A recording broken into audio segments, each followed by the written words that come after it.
আমার আসামি নাসির হোসেন দোষ স্বীকার করেননি।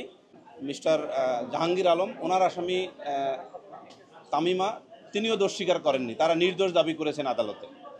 দোষ স্বীকার করেনি এই কারণে, এই যে আমরা একটা যে আবেদন দিয়েছি, খেয়াল করেন যে 342 কিভাবে হবে।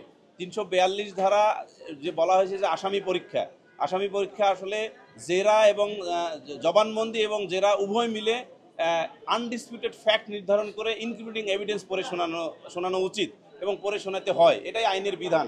কিন্তু আমরা এই আইন অনুযায়ী একটা আবেদন দিয়েছি।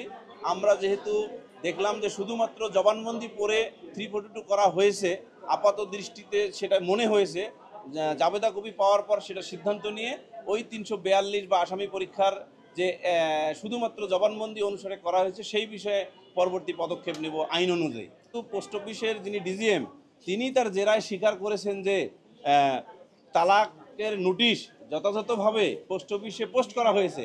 পোস্ট অফিসে পোস্ট করার পর পোস্ট অফিসের ডিপার্টমেন্টাল দায়িত্ব হলো সঠিক জায়গায় পৌঁছে দেওয়া, এবং আমাদের উচ্চ আদালতের একটি ডিসিশন আছে এই ব্যাপারে যে কেউ যদি তালাক দেয়, তালাকের নোটিশ যদি সঠিকভাবে পোস্ট অফিসে পোস্ট করে, তারপরে যদি সেটা পৌঁছুক অথবা না পৌঁছুক তালাক হিসেবে গণ্য হইবে। কারণ মুসলিম আইন অনুসারে এই তালাকের যে নোটিশের বিধান এটা কিন্তু একসময় ছিল না।